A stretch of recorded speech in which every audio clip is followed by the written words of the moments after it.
Tennessee quarterback competition, it rages on, and some notable players absent from practice number 2.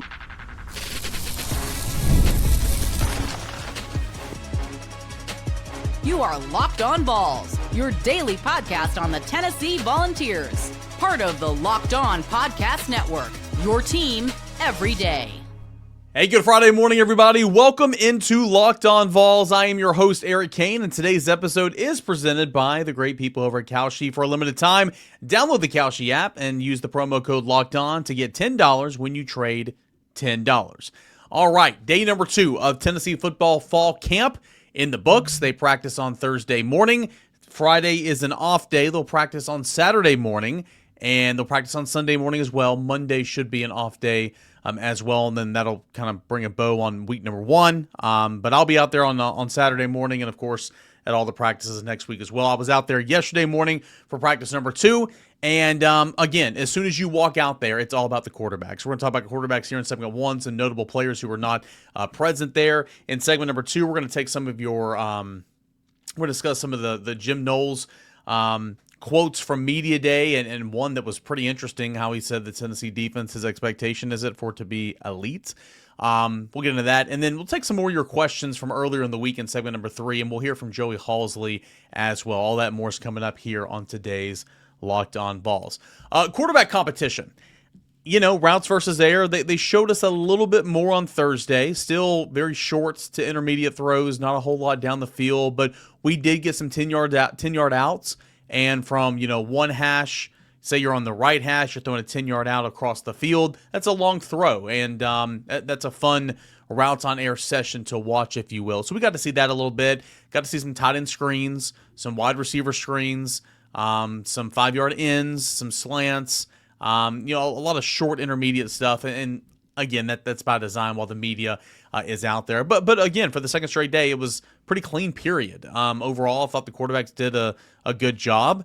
As I said on the radio show on Wednesday, whenever you're throwing at or around behind the line of scrimmage, the completion percentage is going to be higher, right? You're supposed to complete those passes, and George MacIntyre and Faizon Brandon did just that. On Wednesday, in practice number 1, I thought that George MacIntyre maybe was a slight bit more accurate, but I thought they both looked good. I mean, I was nitpicking here.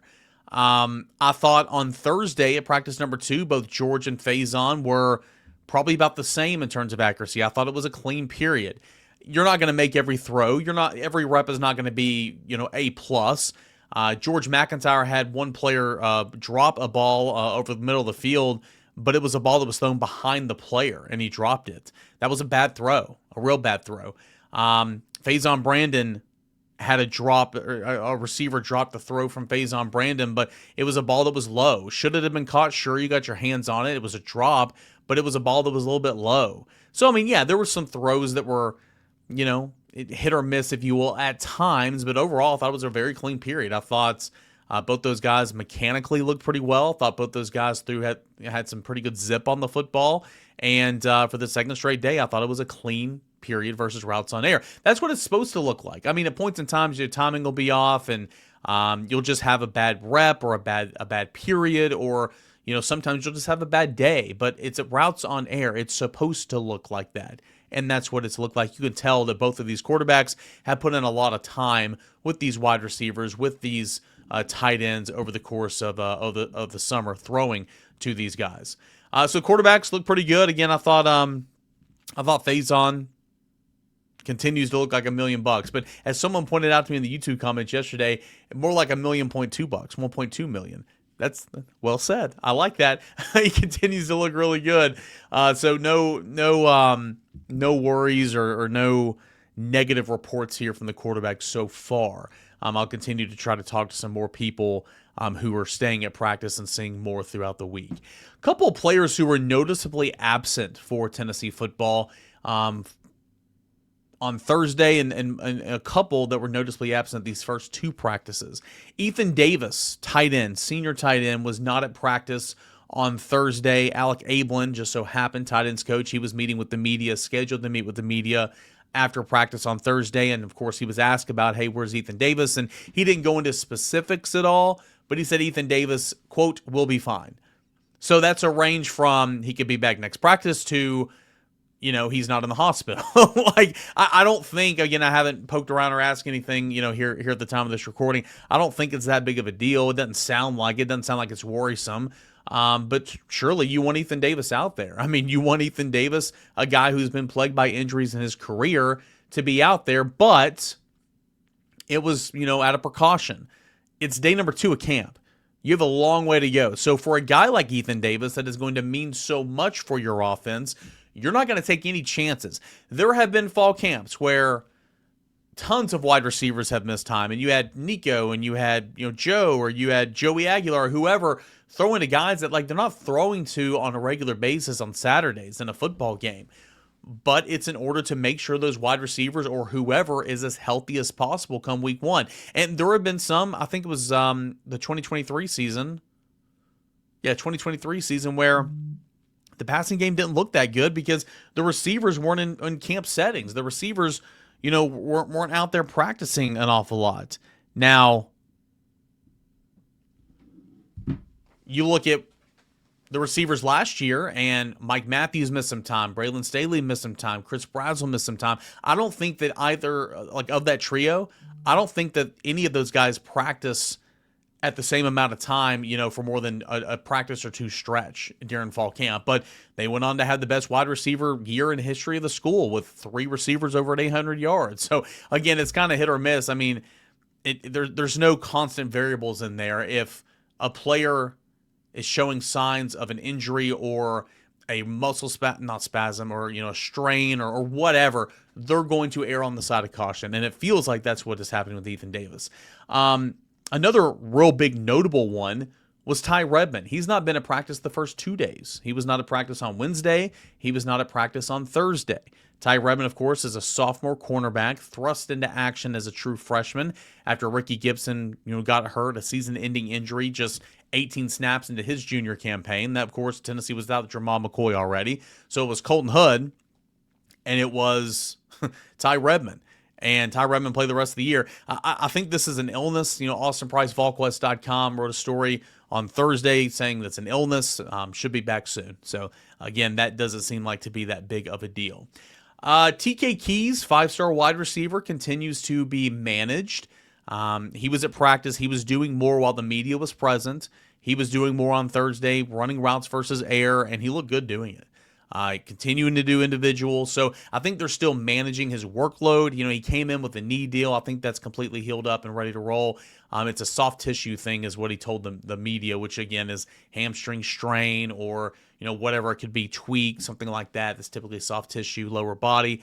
And, they're just not trying to overwork him early on. But as Josh Heupel said on Tuesday, he's full go, or I guess it was Wednesday. He said they were managing some things, but he's full go. He's ready. He was doing more on Thursday, and he looked good doing it. So that was a really, really good sign.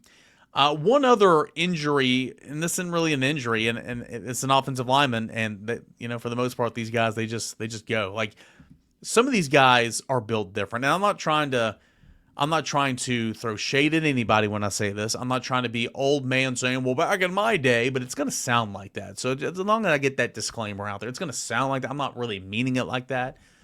There are some guys that have durability issues, and they can't help it, right?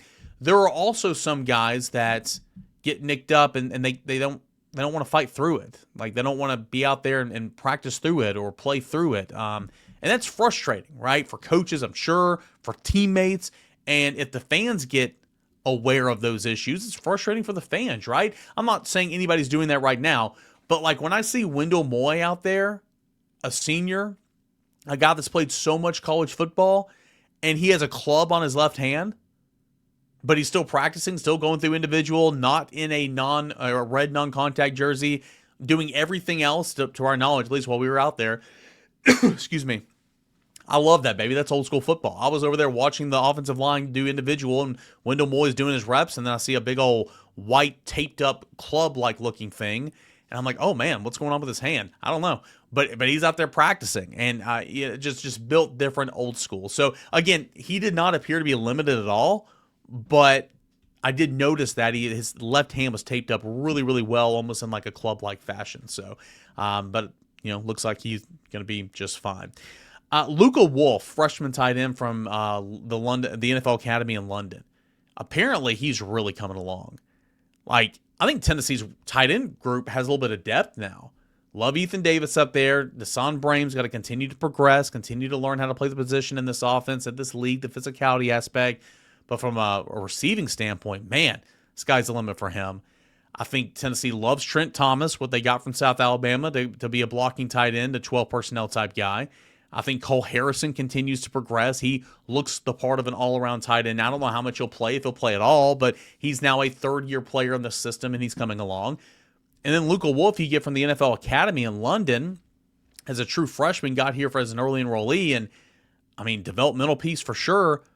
I don't know if he'll play this year, but, like, dang, people keep talking about it. I think he's impressed by being so much further along than anybody could have actually grasped at this point in time. He looks good. He does. And, you know, when you get the international players, oftentimes it takes a little while. Okay. In Tennessee, we've seen that here firsthand with a couple players from the NFL Academy in London, developmental players. And that's what Luca Wolf is. But I think he's further along throughout that process than anybody could have possibly imagined. So anyway, overall good day. Back to routes on air again. It was like ends, 10-yard outs, tight end, wide receiver screens, some curls, a couple of misfires, but overall clean passing session. For the most part, I would say. And we were out there for 4 periods compared to the 6 periods on Wednesday. And we get dropped down to the normal, like, 3 periods of viewing. And one of those is, like, stretching for the most part. That's coming up on Saturday. So, like what I saw, Tennessee football continues as fall camp is in full swing for the University of Tennessee. Practice number 3 will be Saturday morning. And we'll talk about it right here on Locked On Vols. When we come back, Jim Knowles said he expects the Tennessee defense to be elite. Is that too strong of a stance for year one? That's coming up next. We continue on here at your Friday morning Locked On Vols. Since 1986, the game has been creating classic college hats that fans are proud to wear. Whether you're an alumnus, current student, season ticket holder, or simply someone who never misses a game, a great college hat is more than just apparel. It's a way to represent your school wherever you go. This year, the game is celebrating its 40th anniversary, by giving fans a chance to save on some of their most iconic college hats. If you've been thinking about replacing an old favorite or adding a new one to your collection, now is the perfect time. I've got one right here. If you're watching on YouTube, check this out. Look how beautiful this is. Orange Vols hat, Vols across the front, University of Tennessee right below it. You got the game logo here on the back, little power T on the back. It fits so well. It's beautiful hat. And I've got an orange one. I've got a black one. You can't see in my backdrop. It's on the top shelf, so you can't. It's kind of cut off right there. But they feel great. They look great, and it can really be your go-to hat this football season. With hundreds of officially licensed college hats to choose from, you'll find the perfect fit for game day and every day. Don't miss your chance to celebrate 40 years with the game with 40% off your entire order. How about that? Visit thegamecaps.com. Use promo code LOCKEDON at checkout. That's thegamecaps.com. Promo code LOCKEDON at checkout. Celebrate 40 years of the game with 40% off, but don't wait. The anniversary offer, it is not going to last for long. We're going to go back to Tuesday of fall camp. It was media day. It was technically day number 1 of fall camp, media day, and continuing to cycle through some audio and some video here and kind of discuss some of the things that were said because I couldn't get all to it on Wednesday and Thursday's show. Really enjoyed listening, and I'm just like a kid with a notepad. Every time Jim Knowles talks, I just want to take notes, right? Like, he's so soft-spoken. Somebody said that, like, whenever he gets in front of a microphone and talks, it's like the broadcast, like a golf broadcast, right? It's like just the way he talks. He's so well-spoken, obviously, but he's so soft, and it's pretty neat. But anyway, he said something on Tuesday where I kind of did, huh? Really? And again, I think some of it's coach talk, and that's fine because you're never going to be a coach and say, well, the expectation is to not be good here. But he said essentially the expectation is to be elite here near number 1. The question essentially was onboarding process, you're further along, what you knew about Tennessee's defense when you got here, when you were reserving bowl practices last year to now entering fall camp. What's your expectations for this Tennessee defense and for the Tennessee defense over the course of fall camp? I expect the defense to continue to grow situationally. right? Because we have to dive into the situations. I mean, once you get the basics installed, now you have to dive into all the situations that happen in a football game, and as you know, there's a ton of them, so we really need to hone down on those specific situations, which we can do because we've gotten the basics of it in. And, I expect this defense to be elite. I expect us to be able to perform in pressure situations. And I expect fans, coaches, players, that when the defense takes the field, that they have a high expectation that we're going to stop the opponent. I think when you have that feeling, it just breeds confidence, right? No matter what happens in the game, turnover, no matter how the offense is doing it, when your defense can take the field and stop people, makes everybody feel better, generates a lot of positive energy. So that's what I expect. Jim Knowles from Tennessee's Media Day earlier this week. Some coach talk in there. But again, the expectation was, the question was, what's your expectation for the Tennessee defense this year and in fall camp, and continuing to grow, continuing the installs, continuing to get more and more reps, continuing to have confidence in putting guys out there, confidence in your rotational pieces, but more than anything, players to have confidence in themselves to go out there and get the job done. And that's kind of what he was talking about there at the end. He did drop that line in there about, expectations to be elite. It's kind of a passing comment, and maybe I'm making too much of it. Again, you guys know me. If you're everydayers, you know this for sure. If you've been frequenting the podcast here lately, appreciate you. Continue to come back. We'll be here every single day. But now we get to talk football, right? Football that we get to see and actual notes and practices. We talk football year-round anyway, but nonetheless, I'm high on the Tennessee defense. I think the Tennessee defense is going to be significantly better, obviously, than last year's defense.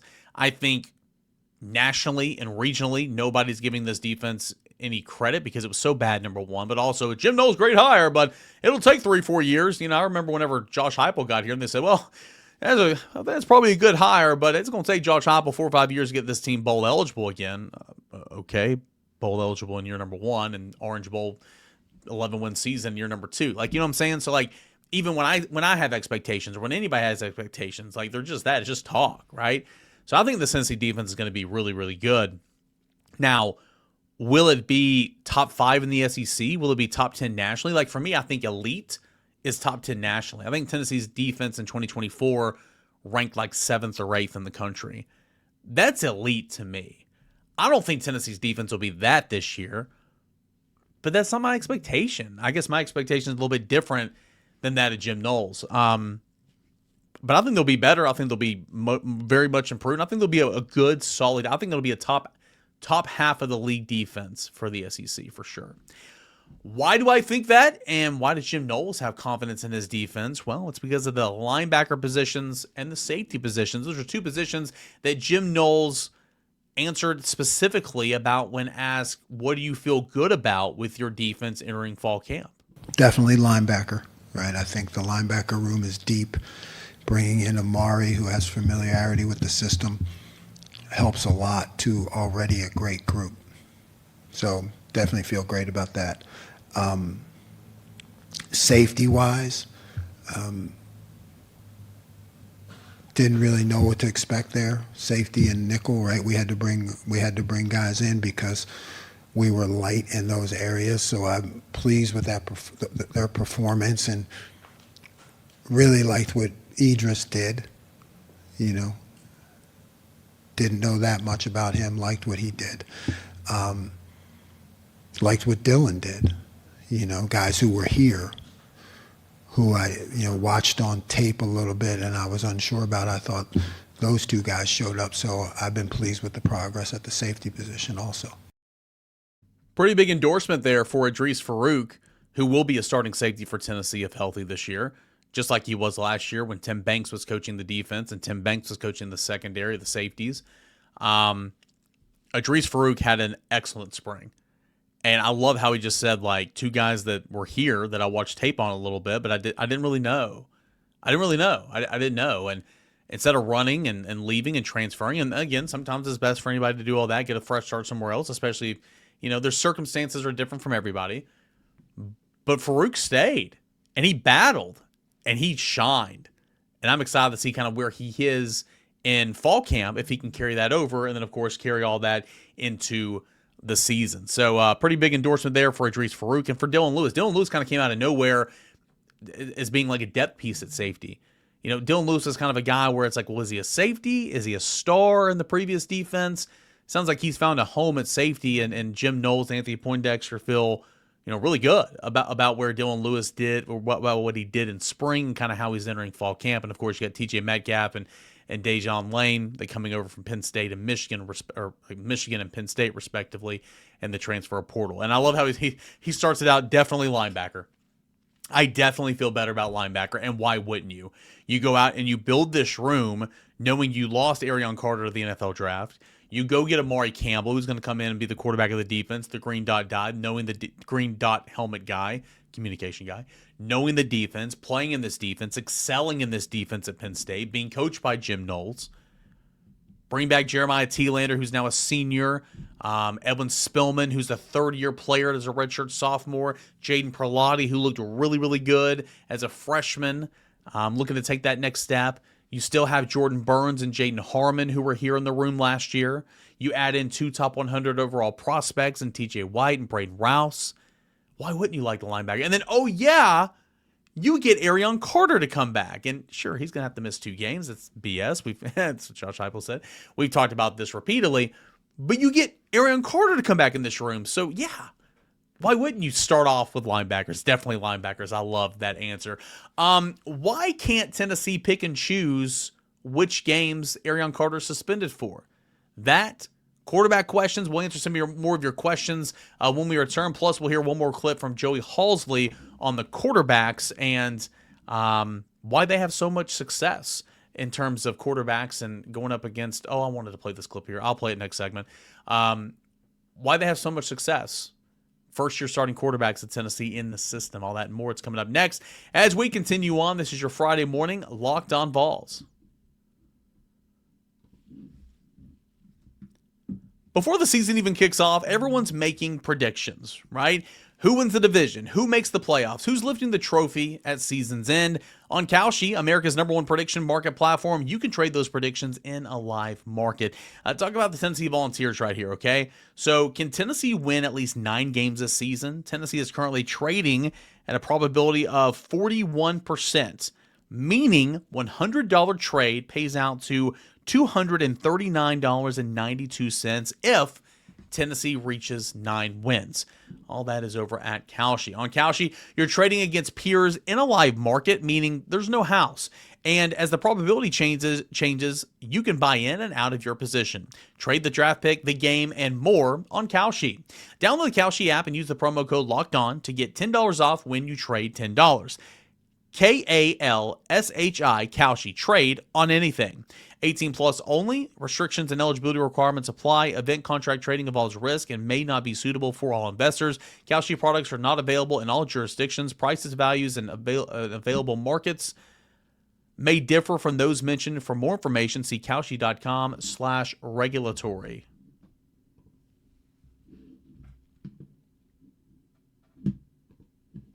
All right, we had a mailbag edition of the show earlier this week. We do it every single Tuesday here on Locked On Vols. So go ahead and send those in. And again, if I don't get to them, I'll make note of them and maybe come back later in the week and answer some of those questions. And that's what we're doing here for the final segment of this week's Locked On Vols, going back to some of those mailbag questions that we received and didn't get a chance to answer. And we'll hear a couple more clips from Tennessee's assistants as well, Tennessee's coordinators as well. This one's coming from Lindsay. Since the NCAA suspended Arion Carter for 2 games, why don't we suspend him for Furman and Kennesaw State? Why does it have to be Georgia Tech? It's not a Tennessee thing. If Tennessee could pick and choose which games to suspend him for, then yeah, I think it'd be Furman and Kennesaw State for sure. It's NCAA. NCAA said at first ineligible pending investigation. They investigated it and then said 3 games. And Tennessee appealed. Now it's 2 games, but it's the first 2 games. Tennessee doesn't have the opportunity to pick and choose what those are. All right.